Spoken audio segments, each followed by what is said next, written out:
The whistle of the westbound train pierced the crisp Colorado air as Katherine King clutched her worn leather valise with trembling hands.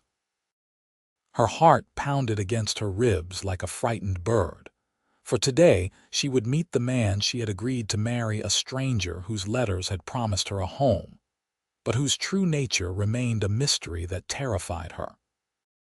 The year was 1878, and the frontier town of Victor, Colorado, awaited beyond the train windows. Katherine peered out at the dusty platform, searching for the man who would be her husband. The memory of her father's final cruel act burned fresh in her mind, arranging her marriage to a cattle rancher out west before succumbing to pneumonia, leaving her penniless and with no choice but to honor his wishes. "He'll break that defiant spirit of yours," her father had wheezed from his deathbed. "A man who tames wild horses won't tolerate a willful wife." The train lurched to a stop, belching steam that momentarily obscured her view of the platform.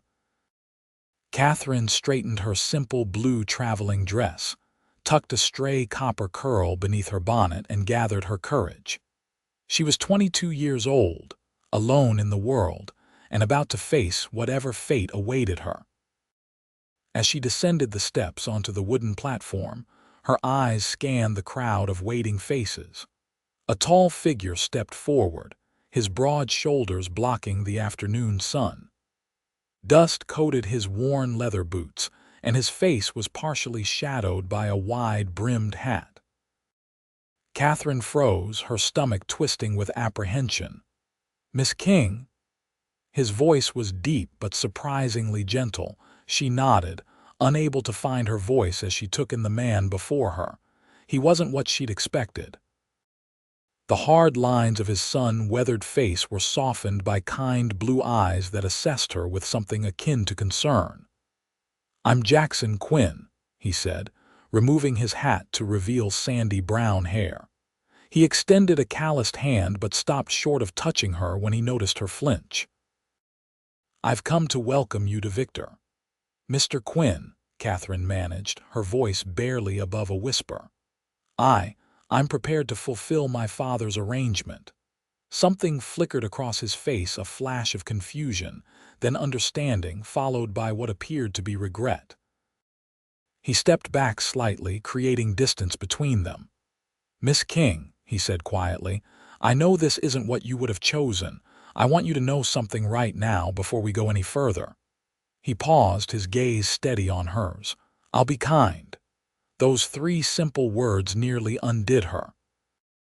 Katherine had prepared for harshness, for demands, for the cold authority her father had promised. She hadn't prepared for kindness. "You don't know me," she said, suspicion threading through her voice. "Why would you promise such a thing?" "Because I can see you're afraid," Jackson replied simply.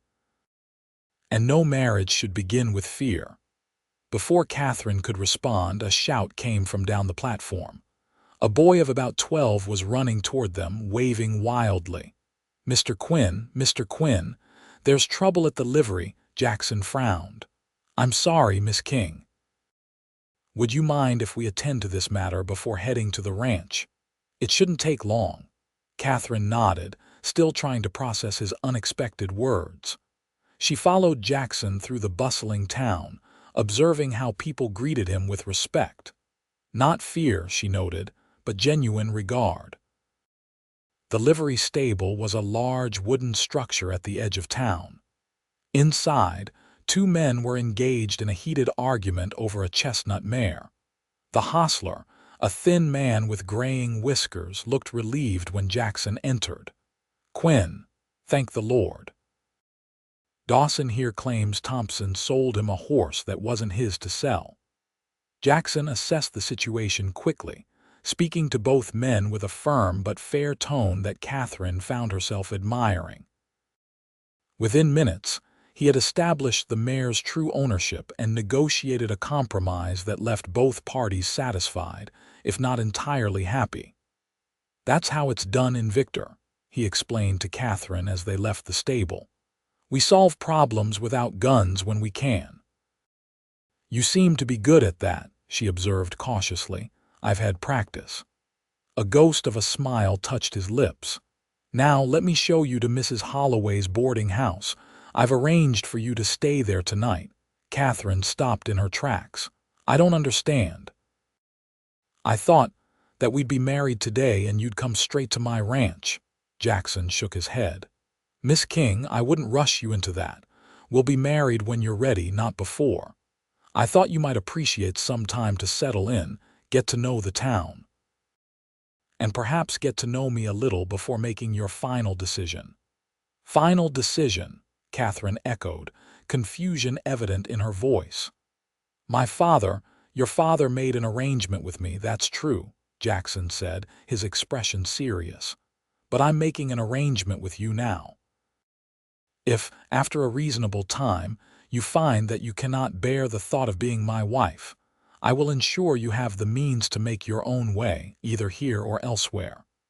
Katherine stared at him, disbelief warring with a dangerous feeling that felt suspiciously like hope.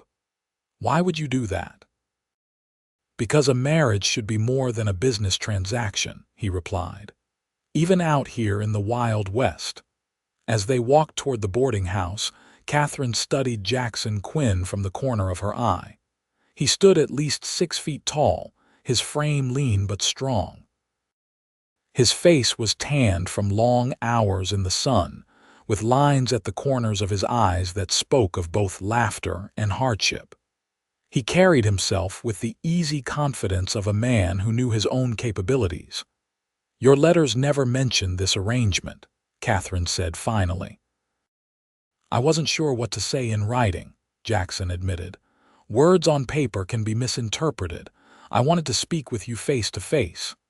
They arrived at a neat 2-story house with a sign reading Holloway Boarding House.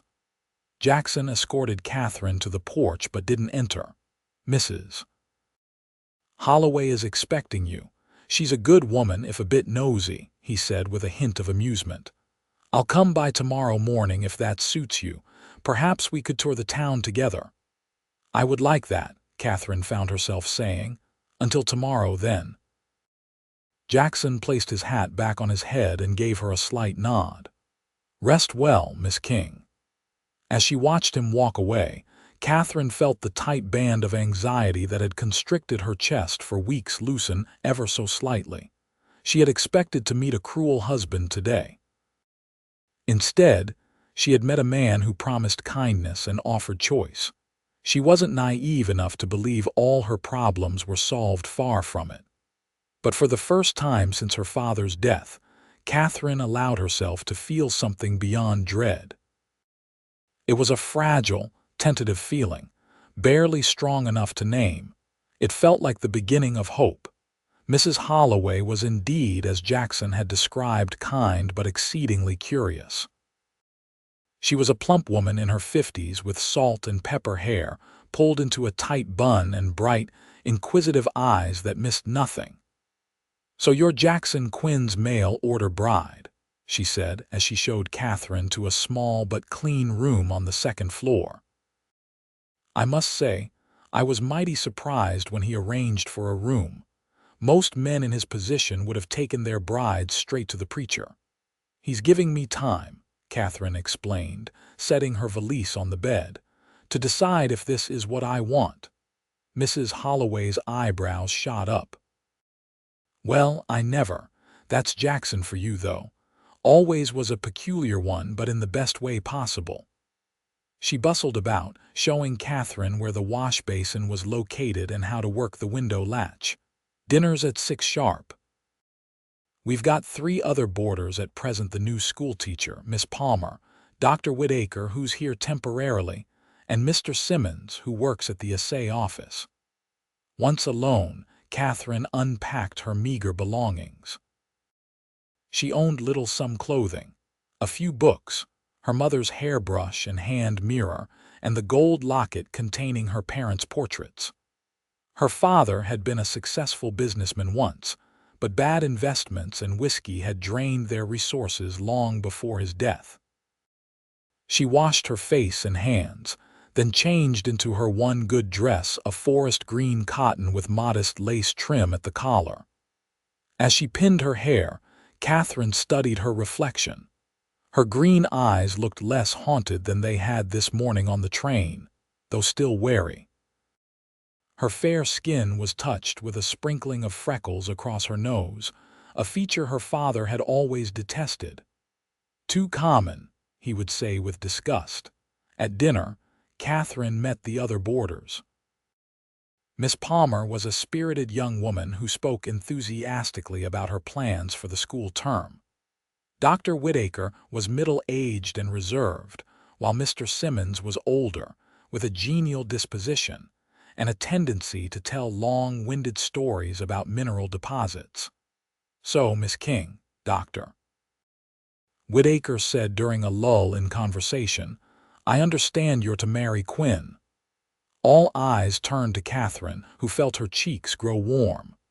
"That remains to be seen," she answered carefully. Mrs. Holloway chuckled. "Jackson's giving her time to decide if she wants to go through with it." "How very unlike frontier customs," the doctor remarked. "Though not unlike Quinn. He's always been a man who walks his own path." "What can you tell me about him?" Katherine asked, trying to sound casual. "Mr. Quinn, I mean." There was a brief silence as the boarders exchanged glances. "He's the most honest man in the county," Mr. Simmons declared finally. "Fair in his dealings, generous when there's need. He helped build our schoolhouse," Miss Palmer added, "and he's on the town council, though he lives a good hour's ride from town. His ranch is one of the most successful in these parts," Mrs. Holloway contributed. "Started with almost nothing 5 years ago. Now he's got one of the finest spreads between here and Denver. And before that," Katherine pressed. Something in their manner suggested there was more to Jackson Quinn's story. "He rode with Morgan's raiders during the war," Dr. Whittaker said quietly. "Came west afterward, like many did." "He doesn't speak of it," Mrs. Holloway added quickly. "But there's not a man in Victor who'd question his character now, whatever his past might hold." That night, Katherine lay awake in her narrow bed, pondering the man she had come to marry. Jackson Quinn was clearly respected in Victor, but there seemed to be shadows in his past. The war had ended 13 years ago, but its scars remained on the nation and apparently on the man who might become her husband. The next morning, Katherine woke to birdsong and the smell of coffee wafting up from the kitchen below. She dressed in her blue traveling dress again. It was the most practical for a tour of the town, and went downstairs to find Mrs. Holloway preparing breakfast. "Mr. Quinn sent word he'll be by at 9, the landlady informed her. "That gives you plenty of time to eat and prepare yourself." At precisely 9 o'clock, a knock came at the door. Jackson stood on the porch, hat in hand, wearing clean clothes, dark trousers, a blue shirt, and a black vest. His hair was damp, suggesting he'd made an effort to present himself well. "Good morning, Miss King," he greeted her. "I hope you slept well." "Better than I expected," she admitted. "Thank you for arranging the accommodations." They set off down the main street of Victor, which was already bustling with morning activity. Jackson pointed out the important buildings: the general store, the bank, the sheriff's office, the small church, and the schoolhouse. "It's a growing town," he explained. "The silver mines bring in new folks regularly, and the railroads made it easier for people to settle here." "How long have you lived in Victor?" Katherine asked. 5 years, Jackson replied. "Came here with nothing but my horse and the clothes on my back. Worked as a ranch hand for a spell, saved every penny, then bought a small parcel of land. It wasn't much, just a rocky plot no one else wanted, but it was mine." There was pride in his voice, but no boasting. Katherine found herself curious about how he had transformed an unwanted piece of land into what everyone described as a prosperous ranch. "And now?" she prompted. "Now I've got just over 200 acres, 40 head of cattle, some horses I breed and train, and a cabin that's—" He hesitated. "Well, it's sturdy but plain. I've been adding to it, though. Put in a proper kitchen last winter and a second bedroom this spring." Katherine couldn't help but notice the timing. "After my father contacted you," Jackson nodded. "I wanted you to have your own space if that's what you preferred. I know these arrangements can be uncomfortable at first." They continued walking, passing a millinery shop where Katherine paused to look in the window. A pretty blue bonnet caught her eye. "Would you like to go in?" Jackson asked, noticing her interest. Katherine shook her head quickly. "No, I was just looking." Jackson studied her face. "Your father mentioned in his letters that he was leaving you with limited means," he said carefully. "But he didn't specify the circumstances." "There's little to specify," Katherine replied, a bitter edge to her voice. "He lost our money through poor investments and poorer habits. What little remained went to pay his debts and his funeral costs." "I'm sorry," Jackson said simply. "Don't be. He wasn't a kind man even before he took to drinking." The words slipped out before she could stop them, and Katherine immediately regretted her candor. "I shouldn't speak ill of the dead." "Sometimes truth isn't speaking ill, it's just speaking honestly," Jackson replied. "My own father was a hard man, fair but hard. Some men are." They reached the end of the main street where a small creek ran along the edge of town. Jackson led Katherine to a bench beneath a cottonwood tree. "I should be direct with you about what I'm offering," he said as they sat. "I have a good ranch, growing each year. It's not lavish, but it's comfortable and it's mine, free and clear. I can provide a stable home, food on the table, and security." "And what do you expect in return?" Katherine asked, her throat suddenly dry. "A partner," Jackson answered. "Someone to share the work and the rewards, someone to build a life with."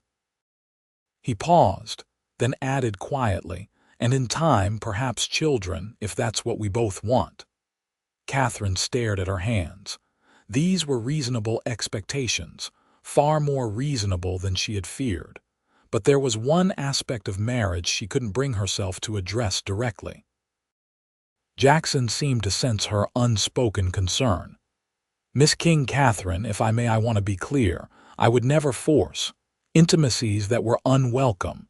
Marriage brings certain expectations, yes, but I believe trust must come first." Katherine felt her cheeks burn at the direct, if delicate, reference to marital relations, but she appreciated his frankness. "Thank you for your honesty." "There's something else you should know," Jackson continued, his expression growing more serious. "I wasn't always the man I am now. The war changed me as it changed many men. I came west to leave those memories behind, but they follow a man. Dr. Whitaker mentioned you rode with Morgan's raiders." Jackson's jaw tightened slightly. "I did. I was young, 17 when I joined up. I saw and did things I'm not proud of. When it ended, I drifted for a while, took work where I could find it. Some of it wasn't respectable." He looked at her directly. "I've never killed a man outside of war, and I've never broken the law in ways that matter, but my hands aren't entirely clean. I want you to know that before you decide." Katherine appreciated his honesty. It couldn't have been easy to admit to a past that might make her reconsider the arrangement. "We all have things we regret," she said softly. Jackson nodded, a flicker of relief crossing his features. "I should get you back to Mrs. Holloway's. You've probably had enough of my company for one morning." "Actually," Katherine surprised herself by saying, "I was hoping you might show me your ranch. If I'm to consider it as my home, I should see it, shouldn't I?" Jackson's eyebrows rose, but he nodded. "Of course. We can ride out there tomorrow if that suits you. It's about an hour by wagon." As they walked back to the boarding house, Katherine found herself studying Jackson Quinn with new eyes. He was not the cruel taskmaster her father had promised. Instead, he was a man who had built a life from nothing, who commanded respect through fairness rather than fear, and who offered her choices when she had expected none. She wasn't ready to say yes to his proposal, not yet. But for the first time, Katherine allowed herself to imagine what life as Mrs. Jackson Quinn might be like. The picture that formed in her mind was not as frightening as it once had been. The next morning dawned clear and bright. Katherine dressed with care in her practical brown skirt and cream-colored blouse. Mrs. Holloway had insisted on lending her a sturdier bonnet for the trip to the ranch. "That flimsy thing you brought won't keep the sun off your nose," the landlady had declared. "Can't have you returning with a face full of freckles." Jackson arrived with a wagon at 9 o'clock. He helped Katherine up to the seat, his hands strong but gentle at her waist. The brief contact sent an unexpected flutter through her stomach, which she promptly attempted to ignore. "It's a pleasant drive," Jackson told her as they left town. "We'll follow the creek most of the way, then cut through the valley to reach my property." The landscape was more beautiful than Katherine had expected. The mountains rose majestically in the distance, while closer at hand, meadows filled with wildflowers stretched along the creek. The air was crisp and clean, scented with pine and sage. "It's lovely," she breathed.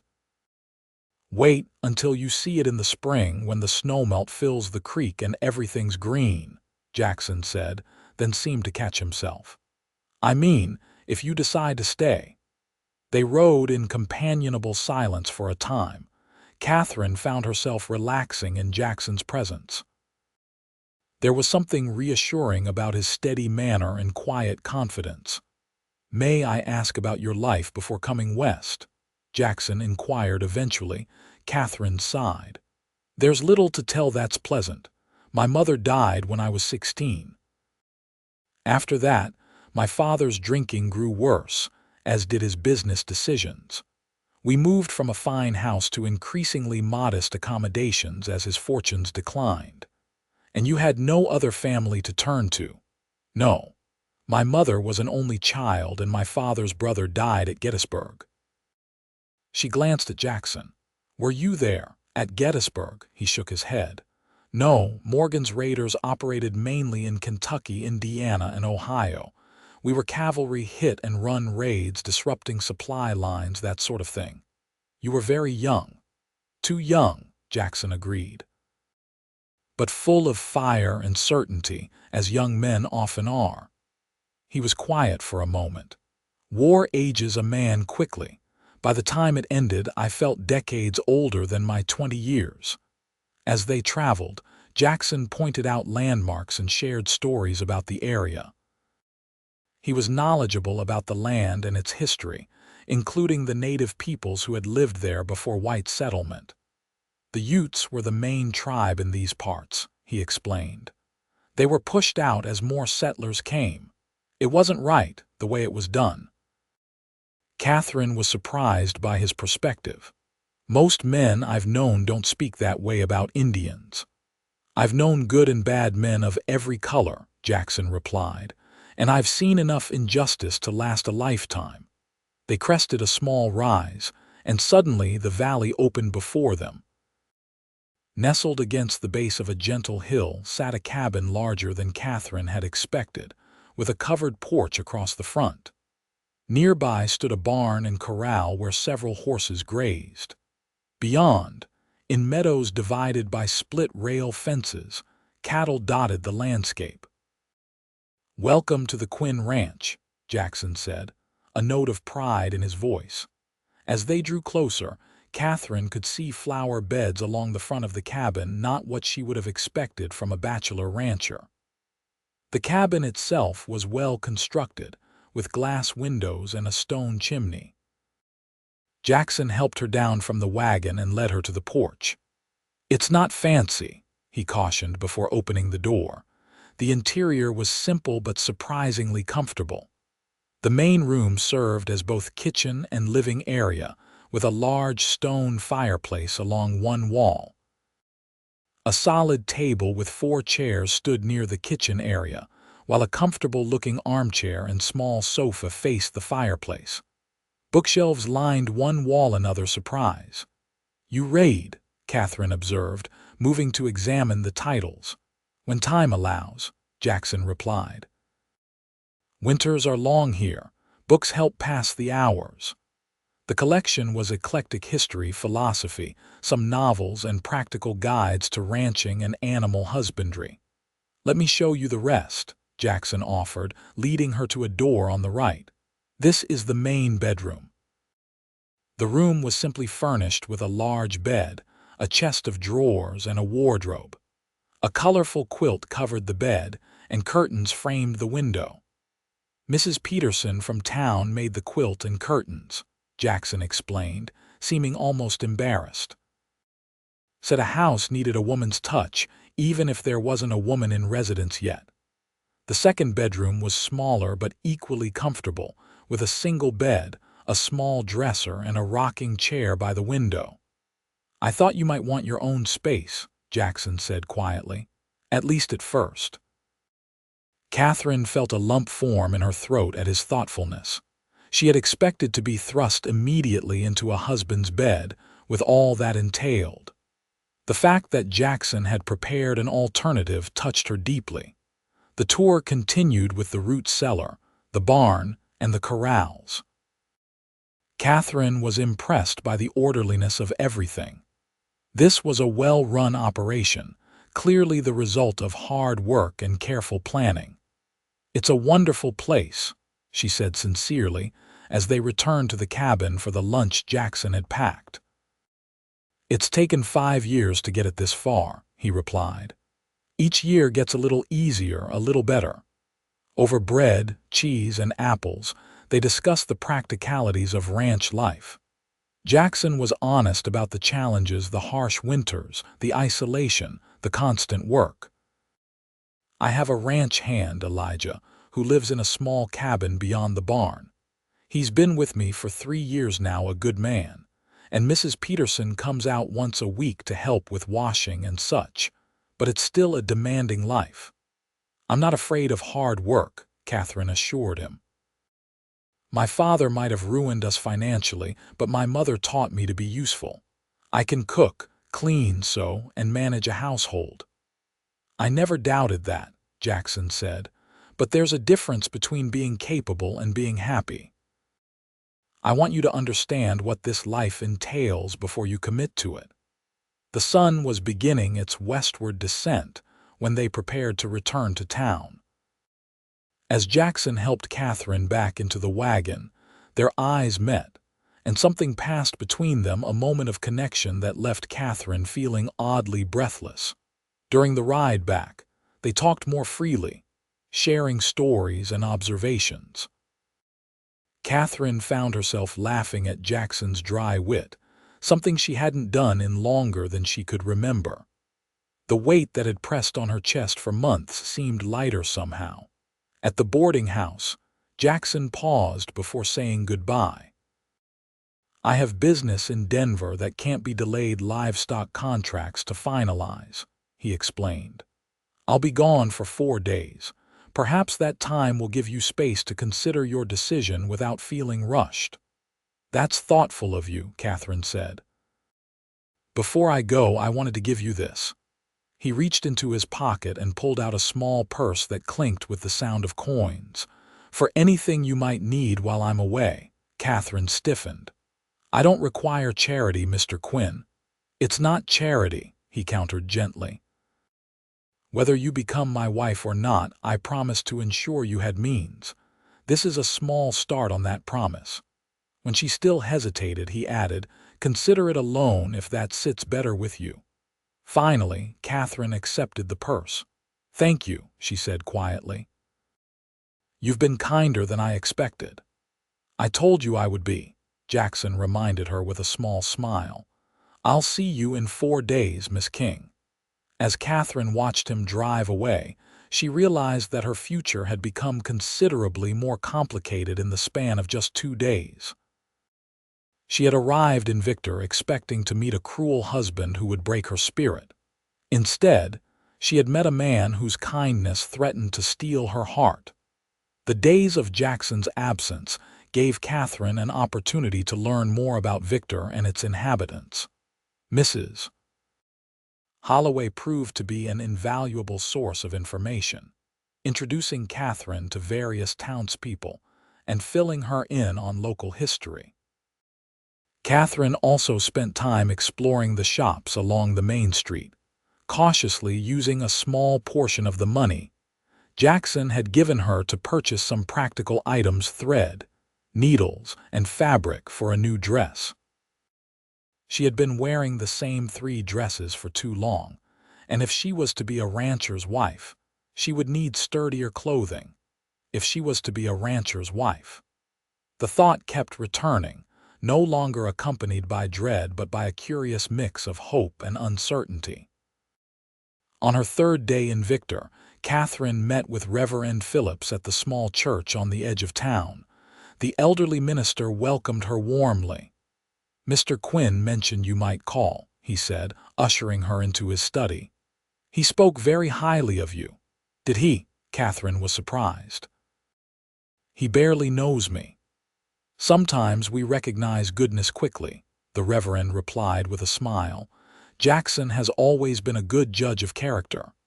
"I came to ask about him, actually," Katherine admitted. "Everyone speaks well of him, but few offer details." Reverend Phillips nodded thoughtfully. "Jackson keeps his own counsel, it's true. When he first came to Victor, he was a quieter man, more haunted by his past. The war left its mark on him, as it did on many." He mentioned riding with Morgan's raiders.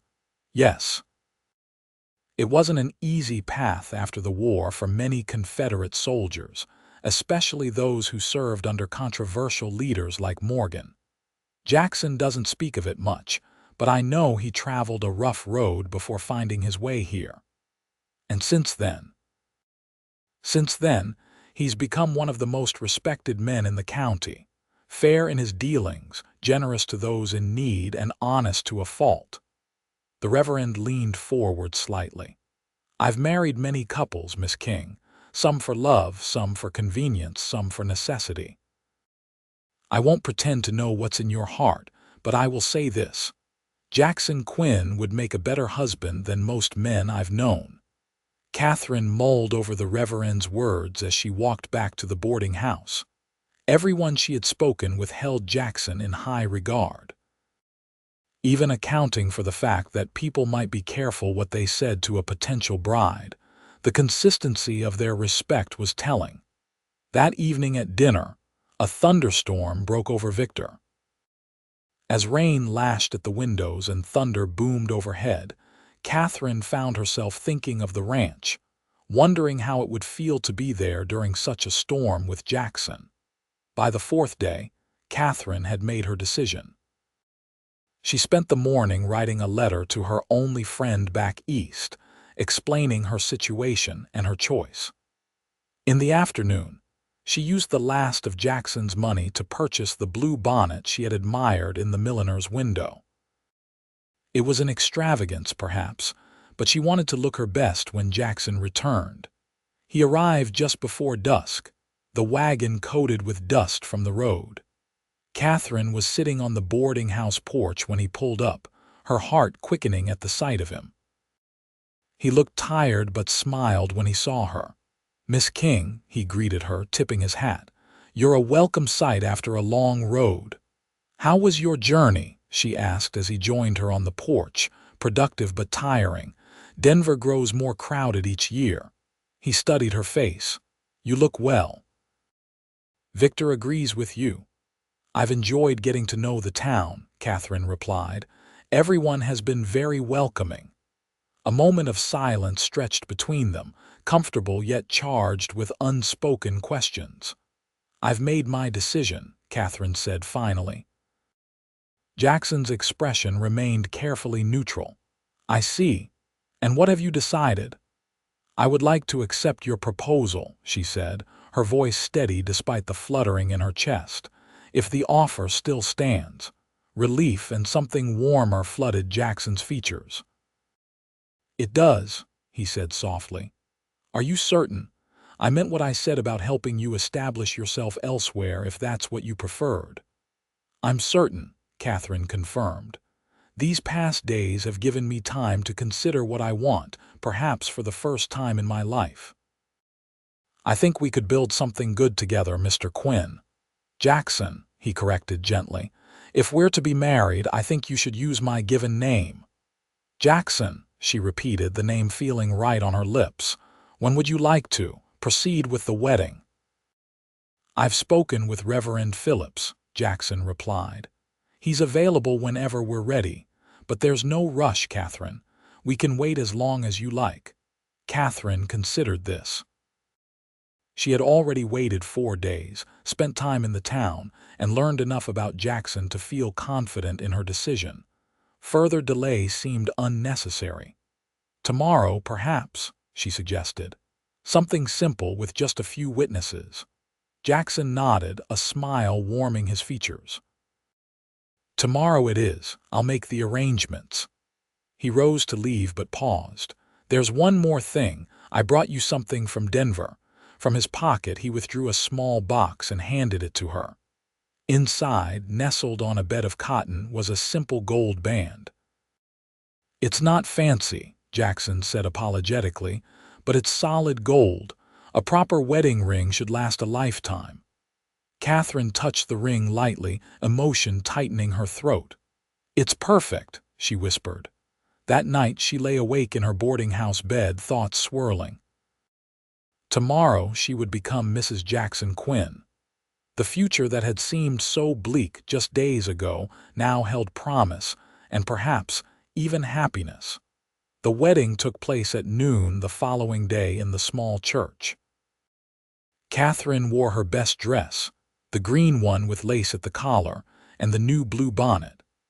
Mrs. Holloway had insisted on adding a small bouquet of wildflowers, tied with a white ribbon. Jackson awaited her at the altar, wearing a clean black suit that emphasized his broad shoulders. His eyes never left Katherine as she walked down the aisle toward him. Reverend Phillips conducted the service with warmth and wisdom, speaking of partnership, respect, and the growth of love over time. When it came time to exchange vows, Jackson's voice was steady and sure. Katherine's trembled slightly, but she spoke clearly, committing herself to this man who had promised kindness and demonstrated it in every interaction. By the power vested in me, I now pronounce you husband and wife, Reverend Phillips declared. You may kiss your bride. Jackson hesitated, seeming to search Katherine's face for permission. She gave a small nod, and he leaned forward, pressing his lips gently to hers in a kiss that was brief but tender. It was Katherine's first kiss, and the warmth of it spread through her like sunshine. A small reception followed at the boarding house, where Mrs. Holloway had prepared a special meal. The boarders attended, along with several townspeople who had come to know Katherine during her short stay. By late afternoon, it was time to depart for the ranch. Ready to go home, Mrs. Quinn? Jackson asked softly as he helped her into the wagon home. The word filled Katherine with a complex mix of emotions, hope, nervousness, and a cautious joy. Yes, she replied. I'm ready. The ride to the ranch was different this time, charged with the awareness of their new status. They were no longer a man and woman considering possibilities. They were husband and wife, bound by law and promises. When they arrived at the ranch, Jackson surprised Katherine by lifting her from the wagon and carrying her across the threshold of the cabin. For luck, he explained with a slightly embarrassed smile. Inside, Katherine noticed changes from her previous visit. Fresh flowers stood in a jar on the table, a new cushion adorned the armchair, and the cabin had been thoroughly cleaned. Elijah and Mrs. Peterson helped prepare for your arrival, Jackson said, observing her notice these details. I wanted everything to be welcoming. It's lovely, Katherine assured him. An awkward moment followed as they both realized evening was approaching, bringing with it the question of sleeping arrangements. Jackson cleared his throat. "I've prepared the second bedroom for you," he said. "Your things are there already. I meant what I said about giving you time, Katherine. I'll sleep in the main bedroom and you'll have your privacy." Relief and a surprising touch of disappointment mingled in Katherine's chest. "Thank you," she said simply. That evening they shared their first meal as husband and wife, a stew Jackson had prepared before leaving for town, reheated over the fire.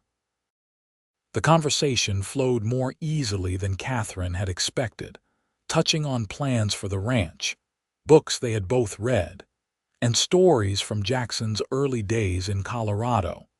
As darkness fell, they lit lamps and continued talking by the fire. Katherine found herself relaxing in Jackson's company, drawn to his quiet intelligence and unexpected humor. "It's getting late," Jackson observed eventually. "You must be tired after such an eventful day." Katherine nodded, suddenly shy again as the reality of their situation reasserted itself. "Yes, I should retire." Jackson showed her to the second bedroom, where her valise had been placed at the foot of the bed. A lamp burned low on the bedside table, and fresh water waited in the basin. "Sleep well, Katherine," Jackson said softly from the doorway. "Tomorrow is the first day of our new life together." After he left, Katherine changed into her nightgown and sat on the edge of the bed, running her fingers over her new wedding ring. She had entered into this marriage expecting little more than security and respectful treatment. Jackson was offering that and more, the possibility of genuine partnership, and perhaps, in time, affection. The thought was both comforting and unsettling. Katherine had built walls around her heart during the difficult years with her father, protecting herself from disappointment and pain. Lowering those walls would require courage she wasn't sure she possessed. Yet as she drifted off to sleep, Katherine found herself hopeful in a way she hadn't been in years. Whatever the future held, she was no longer facing it alone. The weeks that followed established a rhythm to their shared life. Katherine rose early each morning to prepare breakfast before Jackson and Elijah headed out to work the ranch. She spent her days learning the household, organizing the pantry, planning meals, and gradually making the cabin more homey with small touches. Jackson had given her free rein to make any changes she wished, along with funds to order items from the general store in town. Katherine was careful with this money, mindful of the ranch's needs, but she did purchase fabric for curtains, additional cookware, and seeds for expanding the vegetable garden. Twice a week, Jackson took her into town for supplies and to maintain her growing connections with the townspeople. Katherine had formed a particular friendship with the schoolteacher, Miss Palmer, who shared her love of books and invited her to join the small ladies' aid society that met monthly. In the evenings, Katherine and Jackson would sit by the fire, sometimes reading silently, sometimes discussing the day's events. These quiet hours became Katherine's favorite part of each day, a time when the walls between them seemed thinnest. Jackson was unfailingly considerate, never pressing for more intimacy than Katherine offered. Their physical contact remained limited to the occasional touch of hands or brief embrace in greeting or farewell. He slept in the main bedroom while Katherine continued to occupy the smaller room. Sometimes, lying awake in her solitary bed, Katherine wondered if Jackson was disappointed by this arrangement. He never indicated as much, but she knew that most men would expect more from a wife of nearly a month. The truth was, Katherine found herself increasingly drawn to her husband. His kindness had not wavered, his respect never faltered. She admired his integrity, his work ethic, and the gentle way he handled animals and people alike. More than once, she had caught herself watching him as he worked around the ranch, appreciating the strength in his shoulders and the grace of his movements. But fear held her back, fear of vulnerability, of disappointment, of the unknown. Her mother's marriage had been one of duty, not love, and Katherine had few models for what a loving relationship between husband and wife might look like. The situation came to a head on a stormy evening in early October.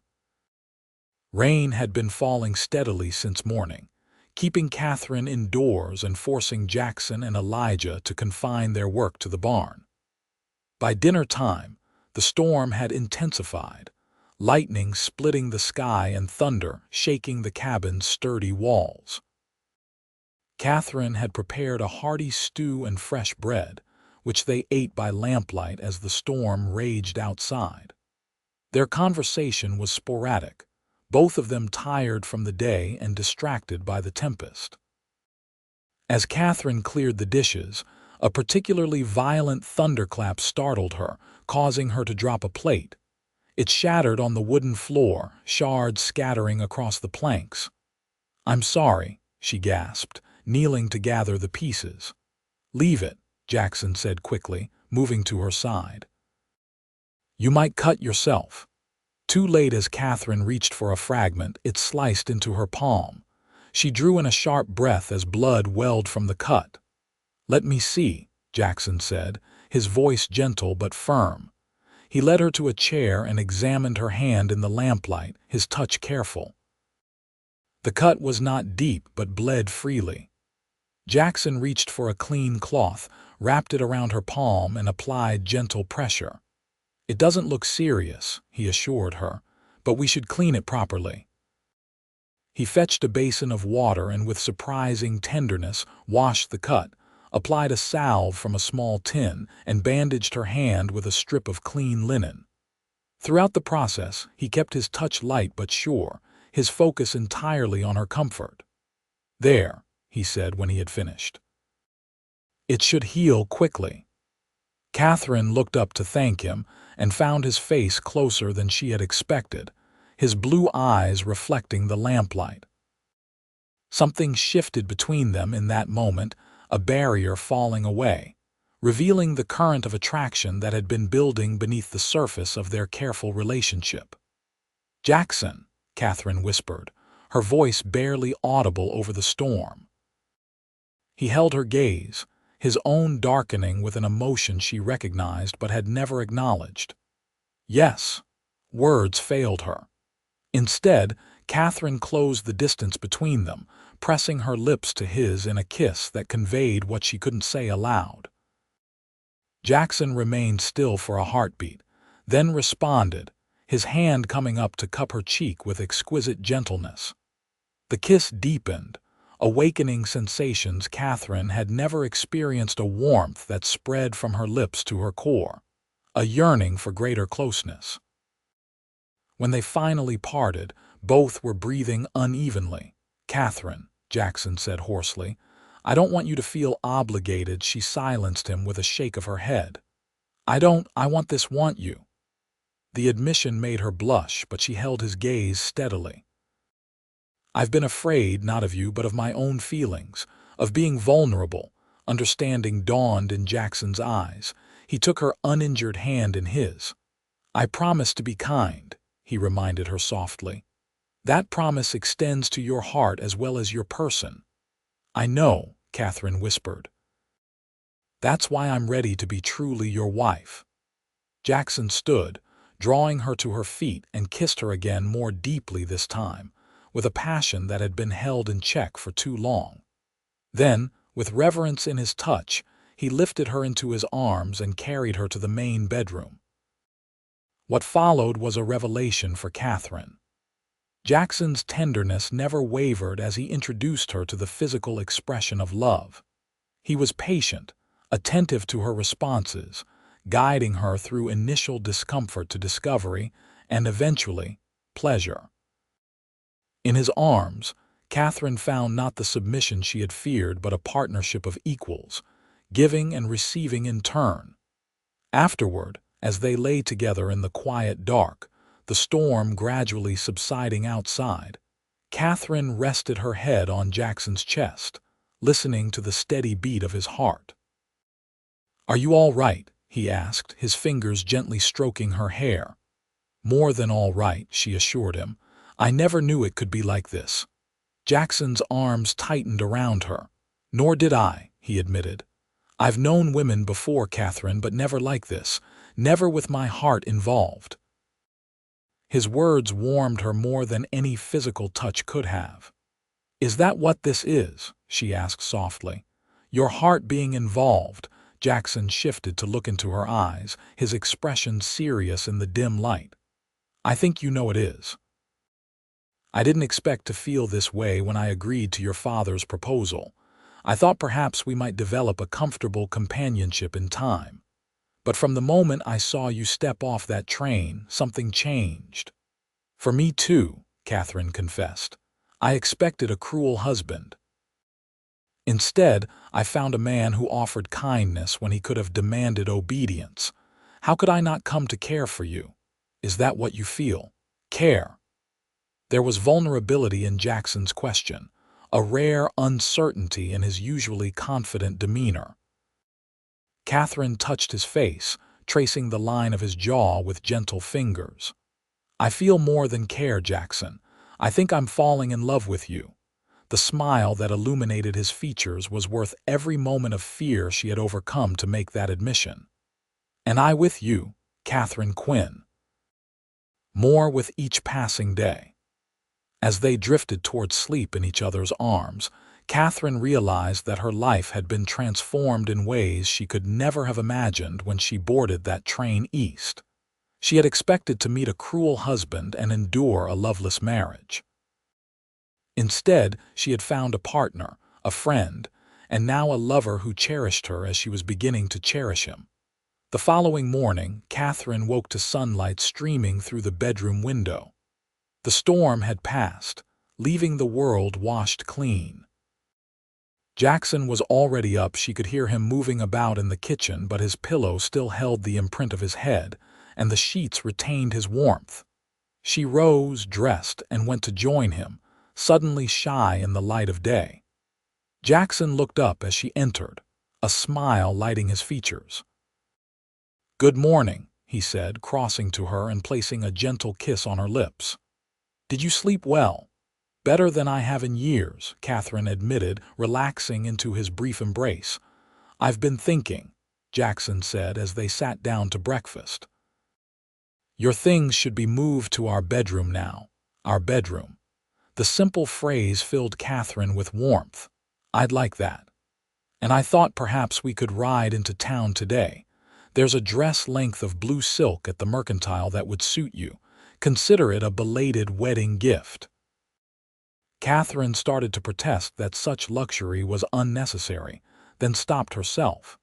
Jackson was offering not just a gift but acknowledgement of their changed relationship, recognition that she was now truly his wife in every sense. "That would be lovely," she said instead. "Thank you." Life at the ranch settled into a new pattern after that night. Katherine moved her belongings into the main bedroom, and the second bedroom was repurposed as a sewing room and quiet retreat where she could read or write letters. Their days continued much as before, filled with the work of the ranch, but their evenings and nights were transformed by the deepening of their relationship. Katherine discovered that physical intimacy, approached with love and respect, could be a source of joy rather than duty or submission. Jackson proved to be as considerate a lover as he was a husband, attentive to her pleasure and open in expressing his own desire for her. More than that, the emotional barriers between them fell away. They spoke more freely of their pasts, their hopes, their fears. Jackson shared stories of his war experiences that he had never told another, soul-dark memories that had haunted him for years. Katherine confided the full extent of her father's cruelty, the emotional wounds that had shaped her caution and distrust. In this sharing, they found healing and a deeper connection than either had thought possible. As winter approached, Katherine realized she was late with her monthly courses. After a week of suspicion, she confided her thoughts to Jackson one evening as they sat by the fire. "I think I might be with child," she said, her voice a mixture of hope and apprehension. Jackson's expression transformed from surprise to wonder to joy in rapid succession. "A baby," he breathed, reaching for her hand. "Are you certain?" "Not entirely," Katherine admitted. "But it's been 6 weeks, and I've been feeling different, tired in the mornings, sometimes queasy." "We should ride into town, see Dr. Whitaker," Jackson suggested, concern tempering his obvious excitement. Katherine smiled at his protectiveness. "There's time for that. Women have been having babies without doctors for centuries, you know." "Not my wife," Jackson replied firmly. "Not if I can help it." The next day, they made the journey to Victor, where Dr. Whitaker confirmed Katherine's suspicion. She was indeed expecting, with the baby due in early summer. "You're in excellent health, Mrs. Quinn," the doctor assured her. "Just make sure to rest when you need to and eat well. I want to see you again in a month." Jackson was solicitous on the ride home, insisting Katherine take extra blankets against the November chill and stopping frequently to ensure she was comfortable. His concern might have been amusing if it wasn't so touching. "You know I'm not ill," she reminded him gently. "Women have been having babies since the beginning of time." "I know," Jackson acknowledged, "but you're carrying our child, Katherine. A miracle I never thought to experience. Allow me to fuss a little."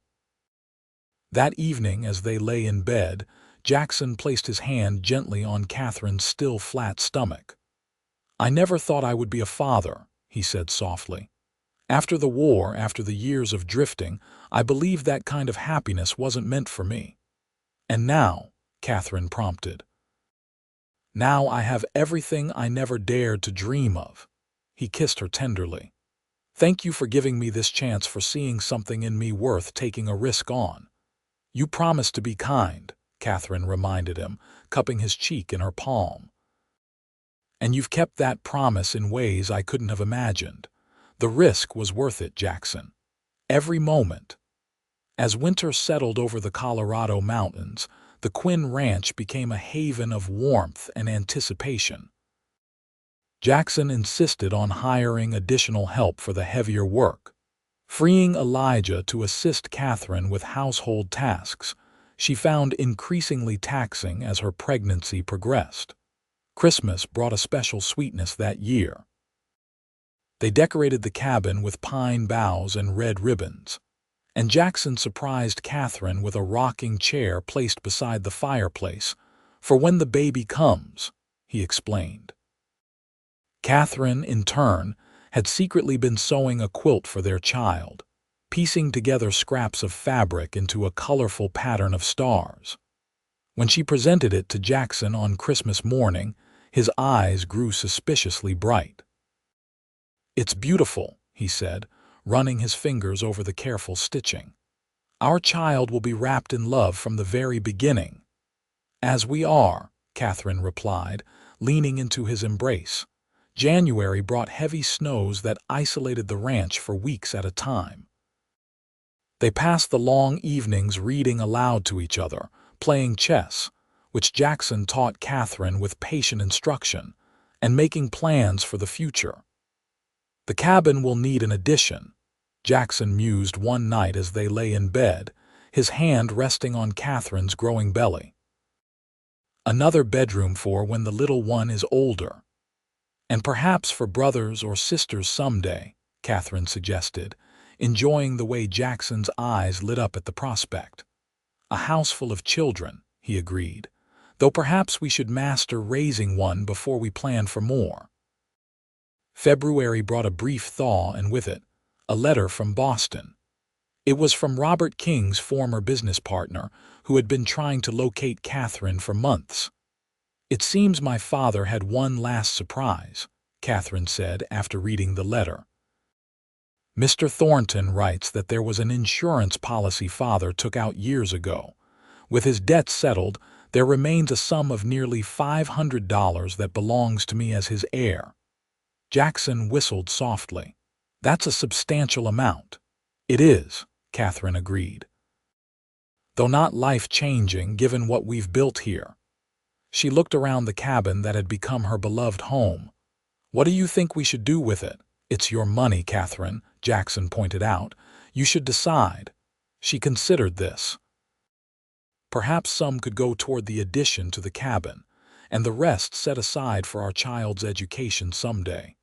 Jackson nodded approvingly. "A wise plan. Your father might have done one good thing in the end, though I doubt he intended it that way." "No," Katherine agreed with a sad smile. "He certainly never imagined I would find happiness in the arrangement he made. He expected me to be miserable, broken to a cruel husband's will." "Then I'm glad to have disappointed him," Jackson said, drawing her close, "and grateful every day that you were brave enough to give me a chance." As spring approached, Katherine's pregnancy became more pronounced. Dr. Whitaker pronounced her healthy at each monthly visit, but Jackson remained vigilantly attentive, limiting her activities and ensuring she rested regularly. April brought the first wildflowers, and with them, the quickening of life within Katherine's womb. The first time she felt the baby move, she gasped aloud, placing Jackson's hand on the spot so he could share in the wonder. "That's our child," he said in awe, his voice rough with emotion. "Yes," Katherine agreed, her own eyes filling with happy tears. "Our child." By May, preparations for the baby's arrival were well underway. The addition to the cabin was complete, a nursery adjacent to the main bedroom, painted a cheerful yellow and furnished with a cradle Jackson had crafted himself. Katherine had sewn baby clothes and diapers, while Mrs.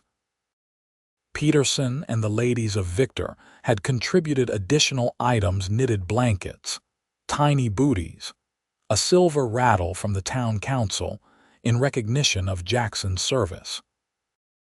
June arrived with perfect summer weather, warm days and cool nights, the meadows lush with grass for the cattle and wildflowers in every color. Katherine's time was near, her body heavy with the child that would soon join their family. Dr. Whitaker had moved temporarily to the ranch, occupying the second bedroom that was now rarely used. Jackson had insisted on having the doctor present for the birth, unwilling to take chances with the health of his wife and child. On the morning of June 10, 1879, Katherine woke to the first pains of labor. She had been prepared by Dr. Whitaker and Mrs. Peterson, who had come to assist, but the reality was both more frightening and more powerful than she had imagined. Jackson was a constant presence, holding her hand, wiping her brow, murmuring encouragement through the long hours. When Dr. Whitaker suggested he might want to wait outside, as was customary, Jackson refused. "My place is with my wife," he said firmly, "if she wants me here." "I do," Katherine managed between pains. "Please stay." The labor lasted through the day and into the night. Katherine drew strength from Jackson's unwavering support, his quiet confidence in her ability to bring their child safely into the world. When her courage faltered, his never did. Just as dawn was breaking on June 11, their son was born, a robust baby with a shock of dark hair, and when he finally opened them, eyes as blue as his father's.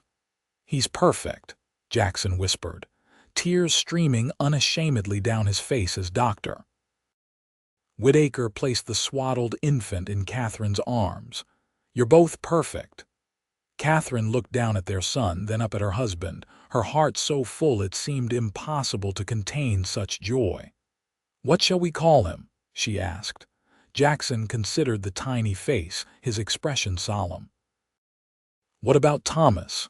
After your father?" Katherine's eyes widened in surprise. "Why would you suggest that?" "Because without his arrangement, however misguided his intentions, we wouldn't be here now," Jackson explained. "And I want our son to have a connection to both sides of his family." Touched by the generosity of spirit this represented, Katherine nodded. "Thomas Jackson Quinn," she said softly. "A good name for a new beginning." As the summer progressed, Katherine and Jackson adjusted to life with their son.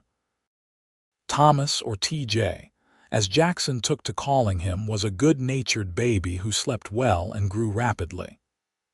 Katherine recovered quickly from the birth, regaining her strength and embracing her role as a mother with the same determination she brought to everything. By autumn, life at the Quinn ranch had found a new rhythm, one centered around the needs and joys of their expanding family. Jackson continued to run the ranch with Elijah's help, but he made sure to be present for important moments in his son's development: the first smile, the first attempt to roll over, the first laugh. On a golden October afternoon, a year after the night when Katherine and Jackson had truly become husband and wife, they sat on the porch of their cabin, TJ sleeping peacefully in Katherine's arms. The air was crisp with the promise of winter, but the sun was warm on their faces. "I've been thinking," Jackson said, his arm around Katherine's shoulders, "about the day you arrived in Victor." "What about it?" Katherine asked, leaning into his embrace. "You remember what I said to you on the platform?" Katherine smiled at the memory. "You said I'll be kind." 3 simple words, Jackson mused. "But they changed everything, didn't they?" "They did," Katherine agreed. "They gave me hope when I had none. They made me believe that perhaps my life wasn't destined to be one of suffering and submission." "I meant those words," Jackson said, his voice growing serious. "But I had no idea then how much you would come to mean to me. I thought perhaps we might build a comfortable life together, a partnership of mutual respect. I never imagined falling so deeply in love." "Nor did I," Katherine admitted, looking down at their sleeping son. "I expected a cruel husband. Instead, I found you a man whose kindness was just the beginning of all he had to offer." Jackson kissed her gently, mindful of the baby in her arms. "I'm grateful every day that you took a chance on me, Katherine Quinn. On us." "As am I," she replied, her heart full to bursting with love for this man and the life they had created together. "As am I." As the sun began its descent behind the mountains, casting long shadows across the land that had become their home, Katherine reflected on the journey that had brought her to this moment. She had arrived in Victor expecting the worst, braced for cruelty and hardship. Instead, she had found kindness, respect, and eventually, a love deeper and more fulfilling than she could have imagined. In the end, those 3 simple words, "I'll be kind," had not been merely a promise but a foundation upon which they had built a life together. A life that, despite its challenges and occasional hardships, was rich with joy, purpose, and the most profound kind of love, one that had grown naturally from seeds of kindness, nurtured by mutual respect and shared dreams. As twilight descended over the Quinn ranch, Katherine, Jackson, and their son Thomas remained on the porch, a family united not by obligation or circumstance, but by choice and love, proof that even in the harsh realities of the Wild West, tenderness could flourish and transform lives in the most unexpected and wonderful ways.